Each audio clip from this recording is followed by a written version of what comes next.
আপনি পড়ছেন আলহামদুলিল্লাহি রাব্বিল আলামিন আর রহমানির রহিম মালিকি ইয়াউমিদ্দিন ইয়্যাকা না'বুদু ওয়া ইয়্যাকা নাস্তাঈন ইহদিনাস সিরাতাল মুস্তাকিম। অর্থ জানেন না, পড়ছেন শুধু 80 বছর যাবত, এক নেকিও হয়নি 80 বছরে। এটা চ্যালেঞ্জ। আসসালামু আলাইকুম ওয়া রাহমাতুল্লাহি ওয়া বারাকাতুহু। সুপ্রিয় দর্শক শ্রোতা, আবার আপনাদের সামনে হাজির হয়েছি ভণ্ড শায়েখদের মুখোশটা উন্মোচন করার জন্য। প্রিয় দর্শক, মুজাফফর বিন মুহসিনের বক্তব্য হচ্ছে নামাজ পড়তেছেন, সূরা ফাতিহা পড়তেছেন, অন্যান্য দোয়া পড়তেছেন, অর্থ জানেন না, আপনার নামাজ কবুল হবে না, আপনার নামাজ হয় নাই। আসুন, জবাব আমি দিলে আপনারা গ্রহণ করবেন না, এই জন্য জবাব দিয়েছে আপনাদের আরেকজন শায়েখ, কথিত আহলে হাদিসদের আরেকজন শায়েখ মতিউর রহমান মাদানী। মতিউর রহমান মাদানী এই ফতোয়া তার কানে যাওয়ার পরে কি জবাব দিল আপনারা শুনুন। কিন্তু এটা কোন আলেমের কথাই হইতে পারে না, কোন আলেমের কথা এটা হইতেই পারে না। আল্লাহ হেদায়েত দান করুন।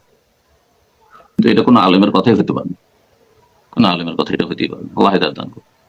সালাতে যে সব তাকবীর থেকে নিয়ে সালাম পর্যন্ত যা কিছু পড়বেন, দুআ, জিকির, আজকার, সূরা, সেগুলির অর্থ যদি বুঝে তাহলে তার কোয়ালিটি সবচেয়ে সুন্দর হবে এবং খুশু হবে তাতে, যেটা হচ্ছে সালাতের রূহ, এবং ইবাদত বন্দেগীতে সওয়াব নেকিও বেশি পাবে। কিন্তু কেউ যদি অনারব, বেচারা অনারব তো অনেক সময় অপারগ, যদি বলা হয় যে তোমার নামাজ পড়ে কোনো লাভ নেই, তুমি সূরা ফাতিহার অর্থ বুঝো না, তাহলে তো বেনামাজি হয়ে যাবে।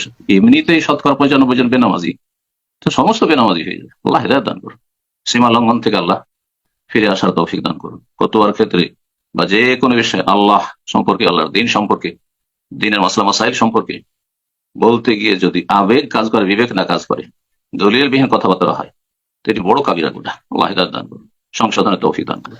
প্রিয় দর্শক, মতিউর রহমান মাদানী কিন্তু মুজাফফর বিন মুহসিনকে যেন আল্লাহ তাআলা হেদায়েত দান করেন এই দোয়াই করলেন।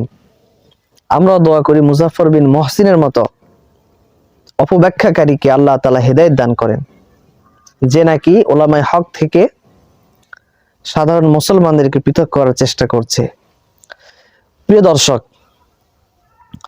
মুজাফফর বিন মুহসিনের বক্তব্য এবং ফতোয়া যে মূর্খতা সম্পন্ন, এটা আপনারা বুঝতে পেরেছেন।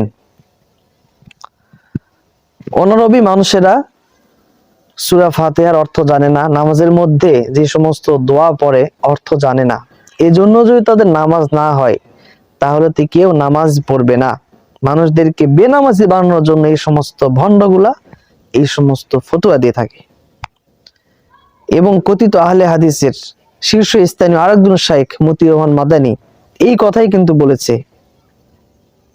তাকে আমরা ধন্যবাদ জানাই এখানে এসে সঠিক তথ্য দেওয়ার জন্য। প্রিয় দর্শক, এই মুজাফফর বিন মুহসিনের এই ফতোয়া যে সঠিক নয়, মতিউর রহমান মাদানীর মুখ থেকে শুনেছেন, এবার তার মুখ থেকেই শুনুন। সে সকালে এক কথা বলে, বিকেলে এক কথা বলে, সকালে এক ফতোয়া, বিকেলে আরেক ফতোয়া, মানে সঠিকটা বুঝতে তার একটু সময় লেগেছে।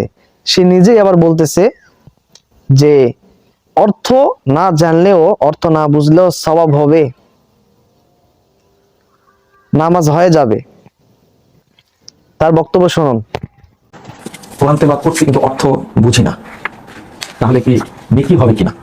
অনেকে ফতোয়া দিয়েছে এই মতে, অর্থ না বুঝলে, তাফসীর না বুঝলে কোরআন তেলাওয়াত করে কোনো লাভ নাই, ওটা সম্পূর্ণ বেকার। আসলে এই ধারণাটা ভুল, সম্পূর্ণই ভুল ধারণা। বরং শুধু কোরআন তেলাওয়াত করলে পূর্ণ নেকি পাবে। তবে নিঃসন্দেহে যারা কোরআন বুঝে তেলাওয়াত করেন তারা বেশি নেকি হকদার হবেন, এতে কোনো সন্দেহ নেই। যারা বুঝে, তাফসীর বুঝে, তারা নেকি বেশি হবে, এতে কোনো সন্দেহ নেই। কিন্তু কোরআন তেলাওয়াত করলেই নেকি হবে, কোরআন তেলাওয়াত করলেই আল্লাহর পক্ষ থেকে রহমত নাজিল হবে, কোরআন তেলাওয়াত করলেই আল্লাহর পক্ষ থেকে বরকত নাজিল হবে, কোরআন তেলাওয়াত করলেই আল্লাহর পক্ষ থেকে নাজিল হওয়া ফেরেশতারা রহমত দ্বারা আপনাকে ঢেকে রাখবেন, ফেরেশতারা উপস্থিত থাকবেন। এবং হাদিসে এসেছে তানাজ্জালাত আস-সাকিনা। প্রিয় দর্শক, আপনারা শুনলেন যে মুজাফফর বিন মুহসিনের বক্তব্য যে সঠিক নয়, সে নিজেই কিন্তু প্রমাণ করে দিল। যাই হোক প্রিয় দর্শক, এই সমস্ত শায়েখদের থেকে আপনারা দূরে থাকবেন। উলামায়ে দেওবন্দ, কওমি আলেমদের আপনারা অনুসরণ করবেন, ইনশাআল্লাহ কোরআন এবং সহিহ হাদিসের উপরে আপনারা অটল থাকতে পারবেন, যা আপনাদের ইরাদা, ইচ্ছা। ভিডিওটি অবশ্যই শেয়ার করে দিবেন অন্যান্য দিনী ভাইদের সতর্ক হওয়ার লক্ষ্যে। আসসালামু আলাইকুম ওয়া রাহমাতুল্লাহি ওয়া বারাকাতুহু।